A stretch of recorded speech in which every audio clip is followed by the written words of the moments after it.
우리가 아는 바대로 이 디모데라는 사람은 바울의 전도 여정에 함께 동행을 했던 사람이죠. 그러다가 이 디모데는 바울의 지시를 받고 데살로니가에서 홀로 성도들을 돌보는 사역을 하기도 했고요. 이 데살로니가 사역을 마친 후엔 다시 바울과 함께 다니며 동역의 자리에 동참을 하게 됩니다. 그러다 바울이 이 디모데 전서를 쓸 무렵에 이 디모데는 에베소에서 사역을 하고 있었어요. 오늘 디모데 전서 1장 3절에 그 증거가 나오는데요. 내가 마게도냐로 갈 때에 너를 권하여 에베소에 머물라 한 것은 어떤 사람들을 명하여 다른 교훈을 가르치지 말며 라고 말하고 있죠. 따라서 이 디모데 전서 내에서 디모데라는 사람은 지금 에베소에 머물고 있는 상태입니다. 이 에베소라는 도시는 여러 도시들 중에 참 복 많이 받은 도시예요. 왜냐하면 에베소라는 도시의 장로들을 바울이 가서 가르쳤죠. 그 이후에는 바울이 디모데를 보내서 가르치게 하죠. 그 이후에는 사도 요한이 가서 또 가르치죠. 훌륭한 목회자를 많이 만났던 교회가 에베소 교회이기 때문에 너무너무 복받은 교회일 겁니다. 오늘 본문은 이 바울이 그 디모데에게 그 에베소 교회에서 성도들을 섬길 때, 또 특별히 성도와 교회를 섬기는 사람들을 세울 때 어떤 사람을 세워야 하느냐를 가르치고 있는 말씀이에요. 여러분, 사람이 사회생활을 하면서 가장 많이 받는 스트레스 중에 최고는 뭐니 해도 사람에 치이는 스트레스 아니겠습니까? 이 사람을 만나면 누군가 그 마음속에 다 그런 생각을 하게 되죠. 도대체 저 사람은 어떤 성향의 사람일까? 저 사람의 저런 습관과 특성은 어디에서 비롯된 것일까? 한눈에 척 저 사람을 꿰뚫어 볼 수 있는 방법은 없을까? 이런 고민들을 우리가 마음속에 다 하게 됩니다. 사람들이 혈액형에 따라서 사람은 대강 이런 사람일 거야 라고 구분하기도 하고요. MBTI, 디스크, 애니어그램, 별자리, 각종 통계를 가지고 사람의 유형을 구분해 놓기도 합니다. 그런데 아무리 그래도 그 사람이 어떤 사람인지 어렴풋이는 알아도 정확하게 알 수 있는 방법은 없어요. 우리나라 속담처럼 10길 물속은 알아도 한 길 사람 속은 모르기 때문이죠. 이거 옛날 얘기고, 요즘에는 워낙 공해도 심하고 물도 더러워가지고 한 길 물도 안 보입니다.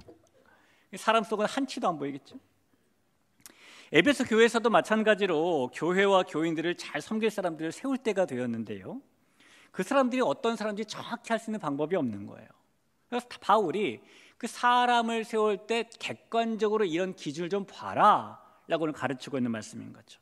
자, 우리가 이 말씀들을 보면서 한번 우리가 어떤 직분을 가지고 있는 사람들이 되어야 되는지 좀 살펴보죠. 먼저 감독이라는 직분이 있는데, 감독은 어떤 사람이어야 할까를 보니까 이 감독은 오늘날로 바꾸면 목사나 장로들을 말합니다.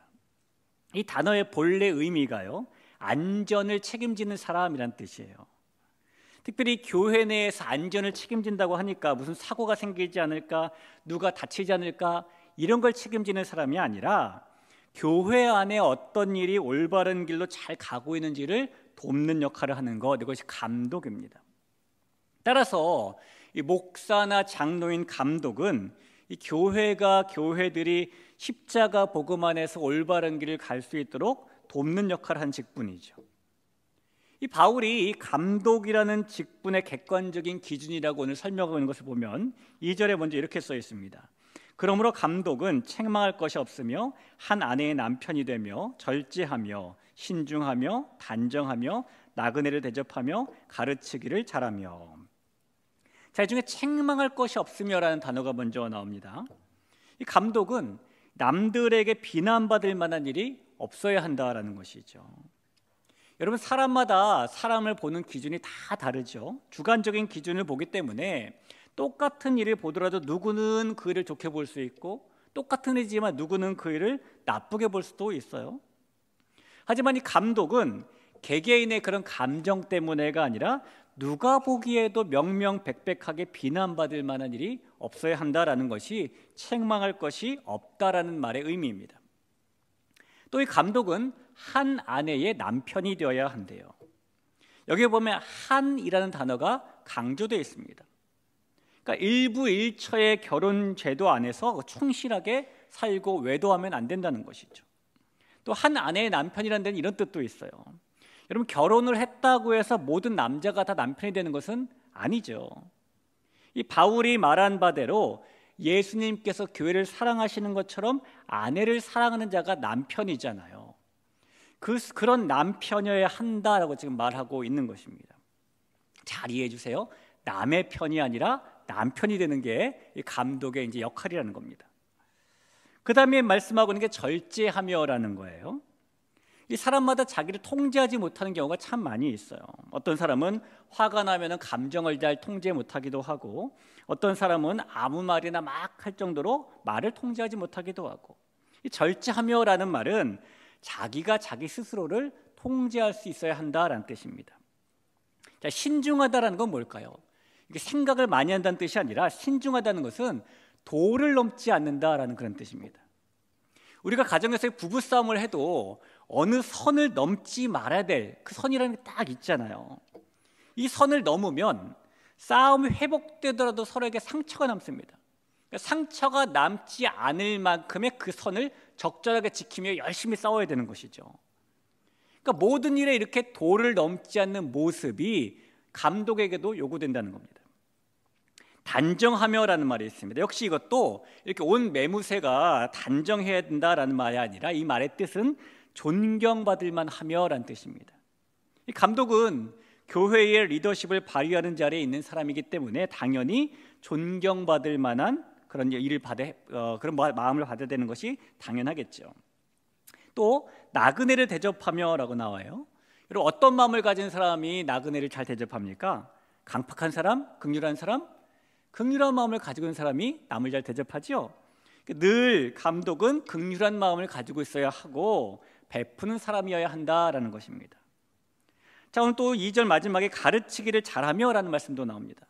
좀 더 정확하게 말씀드리면 가르칠 수 있는 능력이 있어야 한다라는 말이에요. 특별히 무엇을 잘 가르쳐야 될까요? 하나님의 말씀을 잘 가르쳐야 되고, 하나님의 말씀대로 사는 법도 잘 가르쳐야 되고, 예수님 닮은 모습도 잘 가르쳐야 하는 것, 이것이 그런 능력이 그에게 요구된다는 것입니다. 자, 이 정도 됐으면은 너무너무 많은 것 같은데 아직도 끝나지 않아요. 3절에 또 나옵니다. 술을 즐기지 아니하며 구타하지 아니하며 오직 관용하며 다투지 아니하며 돈을 사랑하지 아니하며. 자, 술을 즐기지 아니하며, 다른 설명이 여러분께 필요하지 않겠죠? 구타하지 아니하며, 이건 누구에게든지 어떤 경우에든지 폭력을 쓰는 사람은 안 된다는 말이에요. 여러분, 대길교회는 그런 일이 정말 단 한 번도 일어나지 않지만은 안타깝게도 교회들 가운데 이런 폭력 스타가 일어나는 경우도 꽤 있습니다. 누구와 이렇게 말싸움하다가 주먹질하고, 청년 때 저는 저희 교회에서 봤어요. 청년 둘이 주먹질하고 싸우는 것을 교회 내에서 그러기도 합니다. 자, 오직 관용하며, 양보할 줄 알고 친절하고, 그런 것이 관용이지요. 다투지 아니하며, 자기가 다른 사람들과 다투지 않을 뿐더러 서로 원수 같은 사이에는 누군가 사이에 들어가서 서로에게 평화를 만들어주는 일, 이것도 다투지 않는 일입니다. 나만 안 싸우면 돼, 이것이 아니라 누군가의 사이에 들어가서 평화의 중간자가 되는 것, 이것이 다투지 아니한 역할이에요. 돈을 사랑하지 아니하며 자기 집을 잘 다스려 자녀들로 모든 공손함으로 복종하게 하는 자라고 말하고 있어요. 자, 이 정도면 이제 감독의 자격이 끝났을까요? 아닙니다. 자, 4절부터 또 나와요. 자기 집을 잘 다스려 자녀들로 모든 공손함으로 복종하게 하는 자라 할지며, 사람이 자기 집을 다스릴 줄 알지 못하면 어찌 하나님의 교회를 돌보리요. 세례 입교한 자도 말지니 교만하여져서 마귀를 정죄하는 그 정죄에 빠질까 하며. 이 말씀해 보니까 가정이 믿음 안에서 화평해야 되고, 교회에 처음 들어온 사람은 교만해질 위험이 있기 때문에 피해야 되고, 교인이 아닌 외인에게도 선한 증거를 얻은 사람, 교회 안에서만 칭찬받는 사람이 아니라 교회 밖 주변 사람에게도 칭찬받는 사람이어야 한다라는 말입니다. 이런 사람을 감독, 즉 목사와 장로로 세워야 한다라고 지금 바로 말하고 있어요. 자, 이번에 집사를 한번 볼까요? 자, 집사는 그 단어의 원래 의미를 살펴보면 섬기는 자라는 뜻을 가지고 있습니다. 나아가서는 종이라는 뜻을 가지고 있죠. 그러니까 예수님의 몸된 교회와 교인들을 위해서 종된 마음으로 섬기는 사람들이 집사입니다. 이 바울이 가르친 집사의 자격을 보면은 8절에 나와 있습니다.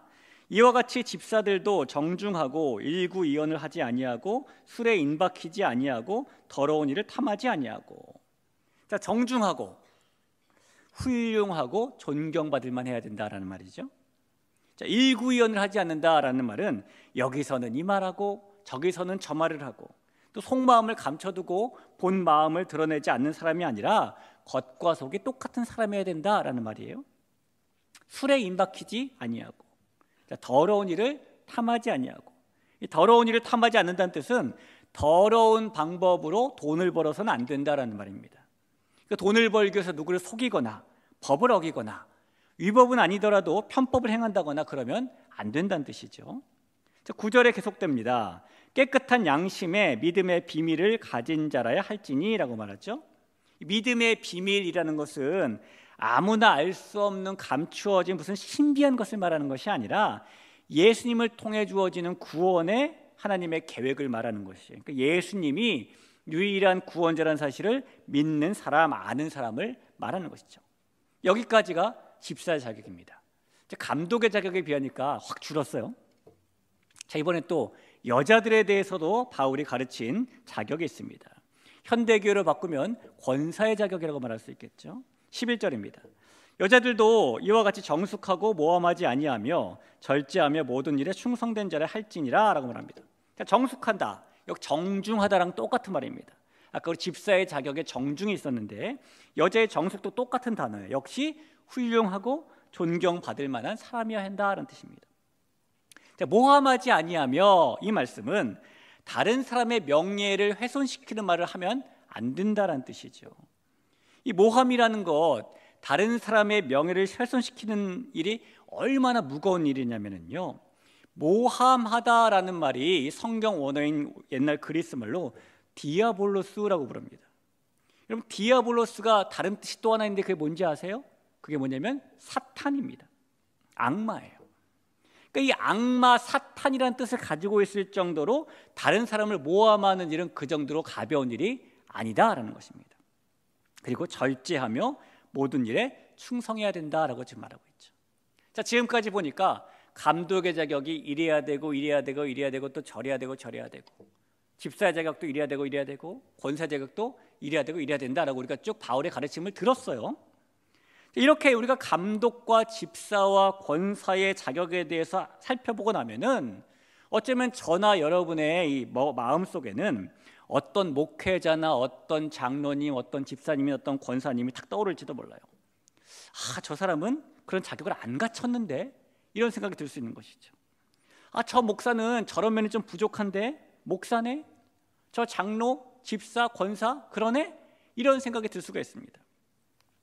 우리의 머릿속에, 마음속에 다른 사람을 떠올릴 것도 없이 우리가 자신을 돌아보더라도 우리에게 이런 자격이 부족한 게 사실이죠. 저 자신을 보면은 전 이제 감독의 자격에 해당되는데 왜 저에게 책망할 것이 없겠어요? 보기에 따라 책망할 것이 많습니다. 일단 한 아내의 남편인 것은 맞아요. 호적이 그렇게 되어 있습니다. 하지만 때로는 절제하며 신중하며 단정하며 나그네를 대접하며 가르치기를 잘하며 이런 면이 부족할 때도 있죠. 자, 술을 즐기지 아니하며 굿하지 아니하며서는 자유로울지 몰라도 관용하며 다투지 아니하며 돈을 사랑하지 아니하며 자기 집을 잘 다스려 자녀들로 모든 공손함으로 복종하게 하는 자를 할지며 외인에게 선한 증거를 얻은 자를 할지니, 이런 데서 또 자유롭지 못할 수가 있어요. 자, 그렇게 따지면 저는 자격이 충분하지 않은데 목사를 지금 하고 있는 것일 수도 있어요. 아마 여러분들께서도 저와 비슷한 마음일지도 모른다라고 생각을 합니다. 우리에게는 오늘 본문에서 말하는 자격 조건을 100% 완전히 충족시키지 못하고 있는 모습이 있을 수 있어요. 어떤 분들은 정중함이 부족할 수도 있고, 어떤 분들은 일구연할 수도 있고, 어떤 분들은 술을 못 끄는 분들이 있을 수도 있고, 어떤 분들은 돈을 사랑하는 분이 있을 수도 있고, 심지어 어떤 분들은 예수님을 통한 구원의 확신이 흔들리는 분들도 있을 수 있습니다. 또 어떤 분들은 정숙함이 부족할 수도 있고, 어떤 분들은 다른 사람을 모함하는 말을 할 수도 있고, 어떤 사람들은 절제하지 못할 수도 있고, 어떤 사람들은 모든 일에 충성하지 않을 수도 있어요. 그렇다면 저나 여러분이나 모두는 오늘 본문에서 말하는 교회와 교인들을 섬기는 자로서의 자격 미달인 것이죠. 그럼 우리는 자격 미달이니까 가짜 목사고, 가짜 장로고, 가짜 권사고, 가짜 집사일까요? 어떻게 생각하십니까? 저와 여러분은 모두 이 시간에 직분을 다 내려놓고 자격이 완전히 갖춰질 때까지 이순신 장군처럼 백의종군 해야 될까요? 가끔씩 우리 이제 목사님들께서 이 연말이든 아니면 연초든 이제 성도님들하고 통화하면서 자주 하시는 얘기 중에 그때쯤은 이런 거죠. 이런 직분을 좀 맡아보시겠어요? 이런 거. 특별히 이제 우리가 11월 달쯤 되면은 신임 서리집사를 임명하기 위해서 목사님들이 전화를 겁니다. 자격이 되신 분들한테 일요일은 대상이신데 대길교회 서리집사가 되시죠. 혹은 내년에도 이렇게 셀리드로 좀 섬겨보시죠. 내년에 각 위원회에서 이렇게 교사로 아니면 찬양대로 아니면 어떤 임원으로 좀 섬겨보시죠. 그럴 때 목사님들이 가장 많이 듣는 말이 뭔지 아십니까? 제가 안 물어봤지만 맞출 수 있어요. 어떤 말이냐면 목사님 제가 아직 그럴 자격이 안 돼요, 이런 말일 겁니다. 맞죠? 그 말 자체는 맞아요. 모든 사람은 완전한 자격을 충족할 수 없습니다. 모든 사람은 원래부터 천성이 정중하고 단정하고 절제하고 일구연을 안 하고 이런 사람들이 아니에요. 죄의 노예인 모든 사람들은 원래 그 마음의 본성이 정중하지도 않고 돈을 사랑하고 남을 모함하길 좋아하고 절제하지 못하고 공손하지 못하고 그렇습니다. 하지만 예수님의 복음, 예수님의 나의 그런 악한 본성과 죄된 행실 때문에 대신 죄값을 받기 위해 십자가에 달려 처형당하셨다는 그 사실, 나를 구원해 주셨다는 그 복음이 우리를 변화시킨 것이죠. 그래서 원래 절제할 능력이 없는 우리가 절제가 가능한 능력을 가진 사람들로 변화가 된 것이고, 원래 충성할 능력이 없는 우리가 충성할 능력을 가진 사람들로 변화된 것입니다. 원래 돈을 너무너무 사랑하는 우리가 돈 대신 하나님을 사랑하기 위해서 돈을 사랑하는 마음과 싸울 능력을 가진 사람으로 변화된 것이고, 원래 일구이연하고 남을 모함하기를 좋아하는 우리가 진실되이 말하고 남을 세우는 사람들로 변화된 것입니다. 그러니까 예수님의 십자가 복음이 우리를 그런 사람들로 변화시켰어요. 그래서 우리는 자신을 돌아보면 아직까지 100%라는 완전함에 못 미치지만은 예수님의 십자가 덕분에 오늘 본문에 날린 자격들을 갖추고 있는 것입니다. 누구의 의 때문에 갖추고 있는 것일까요? 우리의 의 때문에요? 아닙니다. 예수님께서 갖춰놓으신 자격을 우리에게 덮어 씌운 것 뿐이에요. 그래서 우리가 속을 보면은 여전히 난 이것이 부족하고 이것이 부족해요. 그러나 예수님께서 우리에게 덮어놓으신 완전한 자격의 충족이 있기 때문에 우린 여기서 말하는 감독과 집사와 권세의 자격을 갖추고 있다는 것입니다. 그리고 예수님께의 은혜로 우리에게 주어진 그 자격들을 속에서도 더 키워나가고 완전함을 위해서 우리는 한 걸음 한 걸음 나아가고 있는 것이죠. 여러분, 우리가 이 자격이라는 면에 대해 생각할 때는 우리의 기준이 아니라 하나님의 기준으로 보는 거예요. 예수 그리스도의 십자가가 못 덮는 것은 아무것도 없습니다. 우리의 허물, 죄악, 무자격, 예수님의 십자가는 우리의 모든 것을 다 덮은 십자가이고 그것이 복음의 능력이죠. 그래서 우리는 내 스스로의 속모습을 볼 때는 부족해라는 겸손함을 가지고 나갈 수 있지만, 하나님께서 덮어주신 예수님의 의의와 그 구원의 능력을 바라보면서 나는 이런 자격을 갖춘 사람이구나 라고 바라보고 그 길을 한 걸음 한 걸음 더 나아가야 한다는 것입니다. 2018년에 우리나라에서 동계올림픽이 열렸어요. 이 평창올림픽이 여러 가지 화제거리가 있는 올림픽이었는데 그 중에 대표적인 것 하나가 뭐였냐면은 러시아라는 나라가 출전하지 못한다는 거였습니다. 왜냐하면 이 직전 동계올림픽인 러시아 소치에서 있었는데 그때 일부 러시아 선수들이 금지 약물을 복용을 했어요. 근데 러시아가 조직적으로 그 사실을 숨기고 은폐하고 그런 것이 발각이 되었기 때문입니다. 그래서 IOC가 평창올림픽의 러시아의 출전 자격을 박탈했죠. 그런데 여러분, 일부 선수들이 그런 약물을 사용하고 이 러시아 나라가 조직적으로 은폐한 것인데 그동안 약물과 상관없이 성실하게 운동했던 러시아 선수들도 있잖아요. 근데 국가가 그런 잘못을 했기 때문에 모든 러시아 선수가 올림픽에 선수로 출전하지 못한다는 사실이 그 선수들에게는 억울함이 되었겠죠. 그래서 IOC가 그런 선수들의 사정을 이해하고 러시아 선수들이 러시아 국가대표가 아니라 개인의 자격으로 올림픽에 나오게 해주었어요. 그래서 그분들이 금메달을 따도 러시아 국기가 올라간 것이 아니라 다른 게 올라갔죠. 개인이 딴 것이기 때문에 러시아 국가도 올리지 않았습니다. 그래도 그 선수들 입장에서는 원래 박탈되었던 자격이 주어진 것 같은 기적과 같은 일이 일어난 것입니다. 여러분, 이런 동일한 기적이 우리에게도 일어났다니까요. 오늘 본문에 나오는 각 직분에 대한 자격들, 우리도 그런 자격과 전혀 상관이 없는 사람들이지만 예수님의 은혜로 우리에게는 자격이 주어진 겁니다. 그 주어진 자격으로 우리가 교회와 교인들을 섬길 수 있는 사람들이 되었다면은 우리들은 이 나열된 조건들에 더 맞는 사람들이 되려고 애쓰며 살아야 하는 것이죠. 비록 예수님의 완전한 의에는 우리 스스로 도달할 수 없기 때문에 100% 완전한 자격을 충족시킬 수 없다 하겠지만은 적어도 1에서 2로, 적어도 10에서 15로 조금씩 올라가고 달라지는 모습이 우리에게 나타나면 된다는 것입니다. 우리의 힘으로 그럴 수 없지만 우리를 변화시켜서 자격을 부여해 주신 예수님의 복음이 우리를 그렇게 이끄시기 때문이에요. 이 자리에 계신 모든 우리 대길교회 성도 여러분, 앞으로는 누군가가 이 교회의 직분과 하나님 나라의 일에 대해서 언급할 때에 나는 부족해, 난 자격이 없어 라고 말씀하지 마시기 바라요. 그렇게 말씀하시면 예수님께서 이뤄놓으신 완전한 의가 나에겐 조금 불완전한 것 같아 라고 오해될 수도 있기 때문입니다. 예수님의 의를 완전히 받아들이고 오늘 예수님께서 우리에게 이런 자격을 부여해 주셨다라는 마음을 가지고 함께 하나님의 나라를 위해서, 주님의 몸된 교회를 위해서, 함께 성도된 지체를 위해서 종된 마음으로 나아가는 우리 모든 대길교회 성도님들 되시길 간절히 부탁을 드립니다.